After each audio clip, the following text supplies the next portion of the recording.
Bonjour à tous, bienvenue ici à Clermont-Ferrand, bienvenue au dépôt de l'association Train à Vapeur d'Auvergne, association de la 141R 420, C420 Express, numéro 2. On va évidemment parler des différents trains que nous avons prévus pour le reste de l'année. J'y viens dans quelques secondes. On va aussi parler des gros travaux qui ont repris depuis quelques semaines, notamment les toutes premières opérations de levage, en tout cas, qui vont participer au levage de la machine. J'y viens dans quelques instants. On va surtout parler d'abord coronavirus. L'actualité sanitaire a eu une conséquence évidemment sur notre association. Nous n'avons pas pu travailler pendant 2 mois. Nous ne pouvions tout simplement pas pénétrer sur le site SNCF, là où est basé notre 141R, pour pouvoir venir travailler dessus. Donc forcément, les travaux à l'atelier se sont arrêtés, mais ce n'est pas pour autant que nous avons cessé évidemment toute activité. Nous avons surtout travailler depuis chez nous, depuis nos bureaux, pour se remettre à jour sur différents dossiers administratifs. On va vous épargner les détails, mais en tout cas, sachez que ça a avancé de ce côté-là.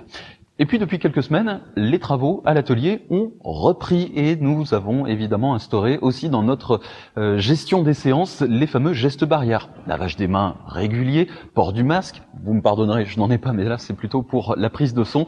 Et puis bien évidemment distanciation physique qui font partie de ces autres gestes barrières que nous utilisons au quotidien et que nous utilisons donc au sein de l'atelier ici à Clermont-Ferrand. On va parler des trains maintenant que nous avions prévus, que nous prévoyons toujours de faire, notamment les fameux trains touristiques des Gorges de l'Allier.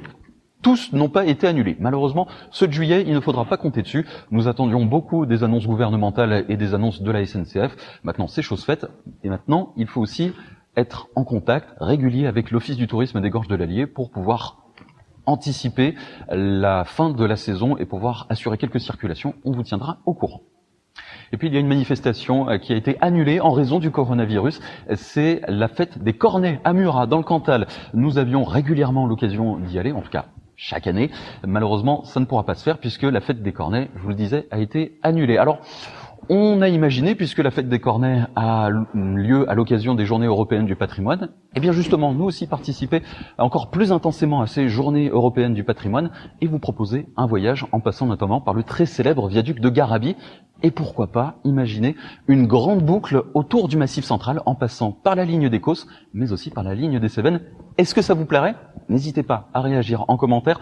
Vos avis nous sont très précieux et ce qui pourra nous motiver encore plus à organiser un grand voyage qui se déroulerait sur une journée lors du week-end des Journées européennes du patrimoine.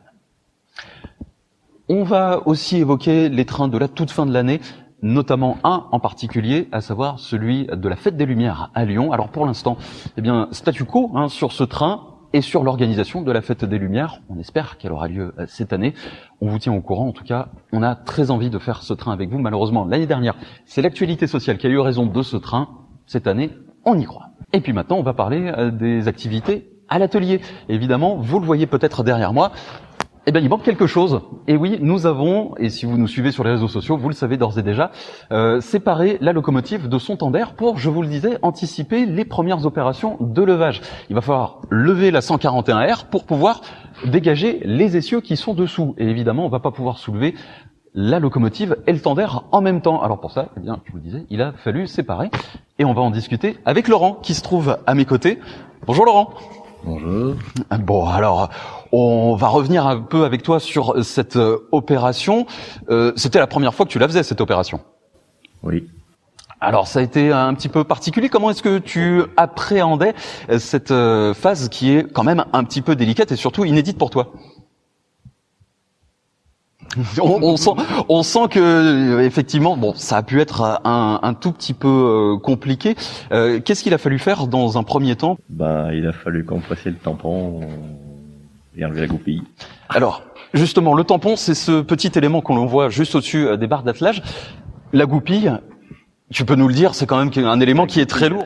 On a parlé de plusieurs dizaines de kilos, ce qui reste quand même un élément... 3 kilos. Ouais, 33 kilos, oui, vous l'aviez pesé après coup. Et puis ensuite, il a fallu tirer le tender. Alors, raconte-nous comment ça s'est passé. Est-ce qu'il a fallu y aller à la force des bras? Est-ce que vous aviez d'autres moyens qui vous permettaient de pouvoir tirer quand même un élément qui fait plusieurs tonnes? On a tiré avec un tire-fort et on a poussé avec des crayons. Alors les crayons, rappelle-nous pour les personnes qui connaîtraient pas, qui seraient dans le milieu ferroviaire, ça ressemble à quoi? C'est juste un Crayon. C'est un crayon, c'est un grand bâton, c'est un outil qui permet tout simplement... Un anspé. Ah, je connais pas ce terme. En tout cas, c'est un élément qui permet très difficilement, à la force des bras, de pouvoir pousser des wagons. C'est assez efficace, puisque la preuve en est, le Tender se trouve désormais éloigné de quoi? Allez, une bonne quinzaine de mètres de la locomotive. Environ. C'était vraiment une opération inédite. En tout cas, bravo à toi et à l'équipe qui t'a accompagné ce week-end-là. Et on espère pouvoir vous montrer d'autres images exceptionnelles de cette opération qui, eh bien, vous attend aussi en photo sur notre site internet trainvapeur-auvergne.com. Voilà, c'est fini pour ce numéro de 420 Express. On espère que ça vous a plu, que vous en aurez su un petit peu plus sur les différentes étapes de l'association au cours de ces derniers mois. Et puis bien sûr, on vous donne rendez-vous très prochainement sur les réseaux sociaux, sur Facebook, sur Twitter. Si vous n'êtes pas déjà abonné, faites-le et on vous en retrouvera avec un immense plaisir. Salut!